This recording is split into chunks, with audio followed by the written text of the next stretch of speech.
Hello and welcome to Story Radio, the podcast for readers, writers and lovers of short stories everywhere. Today we're listening to Loverman, written by Lindsay Gillespie.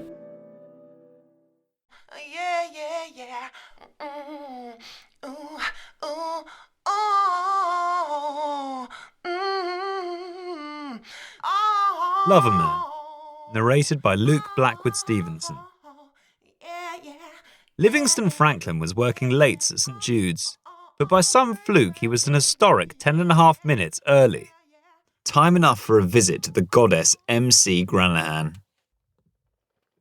Simone MC Granahan was in charge of the staff canteen in the underworld of the hospital basement, and Livingstone Franklin had long worshipped the rubber mat she stood on. The canteen queue flowed out and down the corridor. Livingstone nodded away. He knew most everyone. The cleaning crews, all the nurses, the security guards, the medics. He flipped his lanyard so it faced out, so you could make out the little promotion he'd awarded himself. Dr. Livingstone, it said. He'd scribbled it on, just for a laugh. The goddess had honked pungently through her nose when she spotted it, and chastised him on his spelling. Livingstone worked 2 jobs. A cleaner on B block. He was a bit of a singer also. Soul music. The stage name he went by was Mr. Loverman, and it would be fair to say that there wasn't an Al, a Smokey, a Stevie or a Marvin he hadn't taken a pop at one time or another.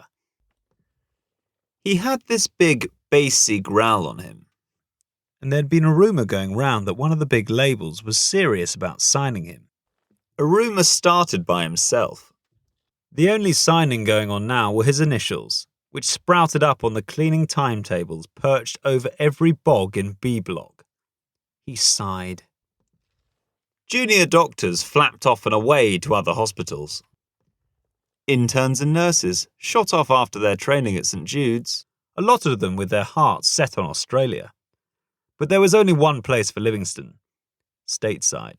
A pilgrimage to pay homage to all the soul greats. Stax, Memphis for St Otis, Motown, Detroit for St Smokey, and saving the best for last, Muscle Shoals, Alabama, where St Aretha Franklin had reigned supreme. But here he was still, Nowheresville. The queue wasn't shifting. Time to diddle with his playlist. Freshen up the running order. He shuffled Al Green up front and pushed Sam Cooke back a little. His opener would be Luther's Never Too Much, in orthopedics. This Old Heart for the top of B block staircase. Then he'd polish off the shift with Have You Seen Her, which would go nicely with the floor waxer on C Wing. The cue was slow tonight. Time for his warm-up. Inhale for 4 beats. Then hold for 7, 8, 9, and exhale for 10. And repeat. Nostril clearing next. 2 nurses from Casualty turned around startled. He was halfway through the throat gargler when the curtain of steam parted and MC Granahan manifested behind her silver counter. Tonight she blazed in a shocking pink St Jude's tabard. Her crown of braids dyed to match. Her arms ran glossy with sweat. She fixed a look on him. Putting folks off their break again, Franklin? Loverman was smitten and terrified in equal part. 1 Ribena, please, Simone. 1 Lucozade and a small chamomile tea. His voice sounded squeaky all of a sudden. For the throat. He was the only gent in the staff canteen that went in for the herbal teas. Simone smirked and turned to kick the churning dishwasher. The machines at St Jude's were the only things that dared disobey her. Livingstone remembered he was starving as usual, and took the opportunity to half-inch the last of the Scotch eggs. She'd been known to let him get away with a freebie, now and again if she was in a reasonable mood. She wasn't. She dinged his knuckles with the milk jug, and he dropped the whole plate. Pimply eggs staggered off along the canteen floor, kabooinging between chair legs. A junior doctor went in with a pretend rugby tackle. Then all his table joined in. They passed the eggs up the line, to Livingstone one at a time. He faked a laugh and picked off the fluff stuck to the eggs. "I'll have to charge you for the whole lot. That'll be £9.70p, said Simone, and she stuck her hand out. "And you'll want to give those eggs a good scrub. They'll be riddled." Livingstone considered the mystery of MC Granahan's riddled heart. 2 whole years he'd been knocking at her door, so to speak. Though the canteen counter was surely not the place to talk about matters of the heart, he'd been reckless. He'd invoked her namesake, the magnificent Miss Nina Simone. Did that name not mean anything to her? It did not. He'd had a go with "I Put a Spell on You," and had done better with "My Baby Just Cares for You," right here at her splattered counter. "Come and hear me for real. Come and check out the band." Just one time, he begged her. He could add her to the non-existent guest list any time, he'd said. Loverman and the Lover Brothers played the graveyard shift. Mondays down the Butcher's Arms at the other end of the street to St. Jude's. Handy, since the butcher's clientele had traditionally been in the habit of starting the night in one and finishing it in another. But the band had just scored a new slot Friday night. Biggest night of the week. "Come tonight." He'd chipped away at the boateous MC Granahan exterior until she cracked. "This one time," she said. "Then put a sock in it. That clear? And the drinks are on you, right?" Livingstone squeaked his assent. "And her." Simone nodded in the direction of Rita Earno's throat, who recently seemed to be on all the same breaks as Livingstone. "Stick her on the guest list too. Though she's more of a porn star martini sort of girl, aren't you, Rita?" Rita smirked. "And we'll be after a nice big bag of nuts, Livingstone," she said. The 2 women cracked up. Rita and Livingstone had had their fair share of run-ins. The most recent was to do with some Brazil nuts. Halfway through a shift, peckish as per usual, his habit was to lap the nurses' stations, going slop with the mop until the coast was clear. Grateful, and it had to be said, deeply unimaginative patients heaped the nurses with box after box of Quality Street, milk tray, black magic after eights, matchmakers. Cheap crapola. Too much milky chalk clogged up his throat, so it was a relief to come across something different. Brazil nuts. Loads. 5 boxes. He'd been shoveling them in when Rita pounced. "Caught you with your mouth full, Liv." A nut stuck skew ways in his gullet. "Just a little something for the throat, you know." "Chocolate Brazils, gent in the end bed," she said. "His daughter bought it in a box for him every single day. His favourite, she said. Then, when she'd gone home, he'd get stuck in, sucking the chocolate off, then stick the nuts back in the box. I used to watch him do it." Franklin felt the nuts scrape his windpipe, all the way down. He had a small choking fit. "See you tonight." Rita turned and walked away. His heartburn was back. Down at the butcher's, and the big night wasn't going to plan. "Terry said anything about the money yet?" Terry was the butcher's new manager. "He's got massive plans to shake the place up, and that's why he's giving us a crack at Fridays," said Aubrey, the bass guitar. "So, it's more money then?" asked Livingstone. "Bound to be. Longer sets for starters, and Friday nights different punters," Terry says. He wasn't wrong. Monday nights were 15, 20 customers tops. Mondays were the Jamaican gents clacking dominoes at the big window seat, and a few late shifters from Jude's dribbling in for a quick one. Now and then the odd terrifying nurse's hen night invaded, braying for antics Loverman felt ill-equipped for. On these occasions he rued his mum's Dundee side for his physical shortcomings. His freckles, his eyelids were freckly even, and his ginger beer-coloured ringlets, though now his hair was after dropping out, that was less of a problem. Or more of one. Whatever, resembling a ginger Oompa Loompa was never going to be a top look for a soul man. It had held him back, no doubt about it. Franklin looked around. This Friday night mob looked up for a rave, all dressed up. They were playing the biggest function room, and it was heaving. 50, 60, more. The only ladies in the house he could see were Simone and Rita. From what Franklin could make out from the stage, Simone and Rita had 1,000,000 wine glasses twinkling on top of their table, and an industrial-sized wine bucket with bottles sticking out the top. He hadn't sung a note yet. Loverman felt more heartburn coming on. Writing out his playlist would give him focus. Franklin crossed it out again. He wanted to get it right, make an impact. The band was fannying around with the amps. They were acting off with him, tonight of all nights. Aubrey was in a moody and asked him why he hadn't got back to him. He claimed he left Franklin at least 6 messages on his mobile. Franklin crooked a look over at Simone and Rita. "Been busy, haven't I?" Aubrey followed his look. "The both of them live? Ooh-wee!" From what Franklin knew, Aubrey still lived with his mum. And the rest of the Lover brothers' love lives was nothing to write home about either. Keith bounced around the sofas of any ex still speaking to him, and Wicks the Sticks was crashing at his grandma's since the latest lady had given him the heave-ho. "Does it never cross your mind to check your messages? The boys and me were wanting to make a few changes." "Me too," Franklin glared back. The Lover brothers had been on the slide a good while. Standards had slipped like the trickle of ketchup down Aubrey's lapel. Showtime now. The making a few changes stuff would have to wait. Livingstone buttoned his jacket and hauled himself up on stage.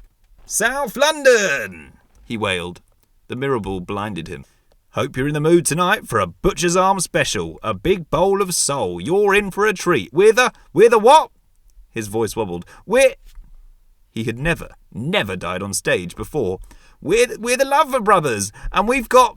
The feedback was making his fillings scream. "Aubrey Casey on the bassy. Wicks Sticks cooking up tricks, and, He turned and saw the band had their backs to him. The band always performed a little showboating after each name check, but tonight of all nights they couldn't be asked. "I'm Mr. Loverman. Tonight I'm dedicating our first song to a certain someone special," he slobbered into the mic. The band skidded off into Let's Get It On, and Franklin looked down to see Rita, ear, nose, throat's hand crawling all over Simone's backside, which led him to make a right dog's dinner of I Believe in Miracles, when there was a bit of a skirmish down the front. Someone was jumping, pogoing, the lad in the glitter jumpsuit. He'd stormed the stage, a stage invasion, their first one ever. If Simone and Rita could just take a breather, they'd be well impressed. The Lover brothers had fans, real crazy ones. Livingstone stepped across to gently remonstrate, but Glitter Boys swung the mic off him. Livingstone took a dive at him, with Aubrey joining in, but he nutted Livingstone instead. The room exploded. "Disco! Disco! Disco!" chanted the boy, and more boys piled up on stage, joining in. "Disco! Disco!" they hooted. No way could Franklin take this lying down, and he flew at Glitter Boy, who was loads stronger than he looked, and had in any case been joined by a chap in feathers who sent Franklin flying. Franklin was carried out of the butcher's, and suffered the indignity of being patched up in St. Jude's A&E. His phone pinged away. Aubrey. 7 stitches, Franklin said when he answered.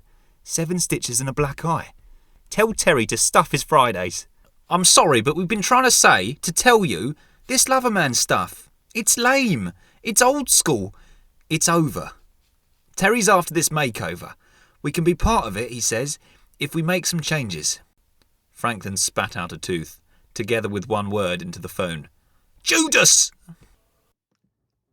He thought it wisest to leave things with MC Granahan after that, and dodged the canteen. He took into carrying a thermos of herbal tea and some bread and butter brought in from home. The rota tonight was B-block stairs, orthopaedics, then finish up in cardio. Franklin had copped the lame cleaning cart, the one with the wonky wheel that steamrollered your toes, which happened straight off. "Thank you very much," he said out loud to it in an empty corridor. He needed a breather to distract him from the throbbing love train. The end of the corridor had a bounce-back echo and gave the song the rousing funk it needed.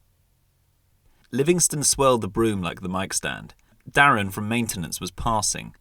I Believe in Miracles matched the groove he needed for a mop attack along the top staircase. He was strutting his stuff tonight, even with the sore eye and the missing tooth. He backed up the mob wagon and started on a slow glissando with Try a Little Tenderness.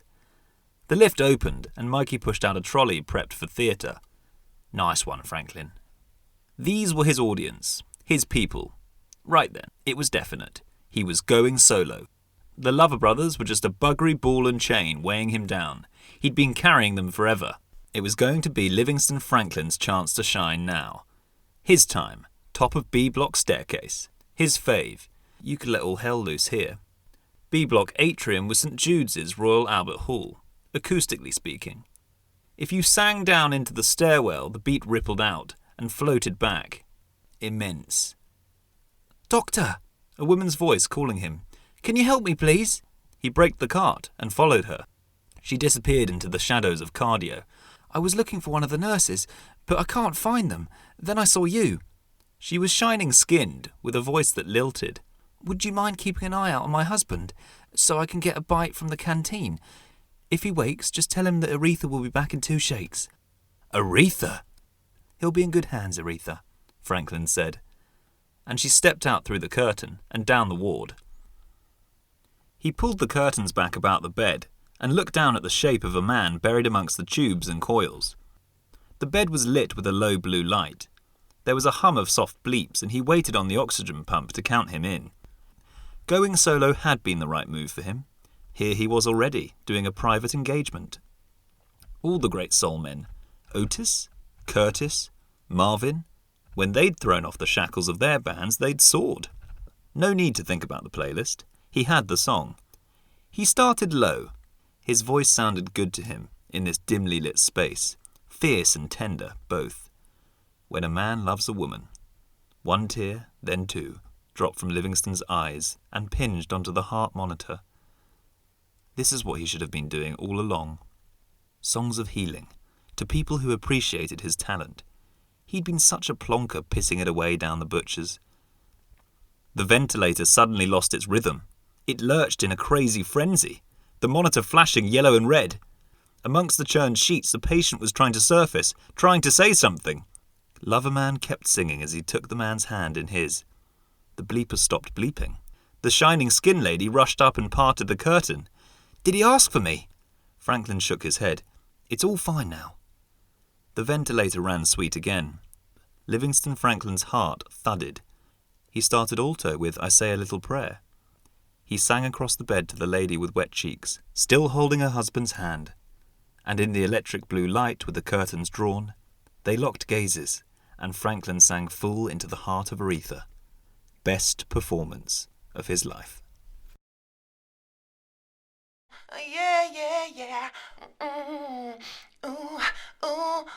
That was Loverman.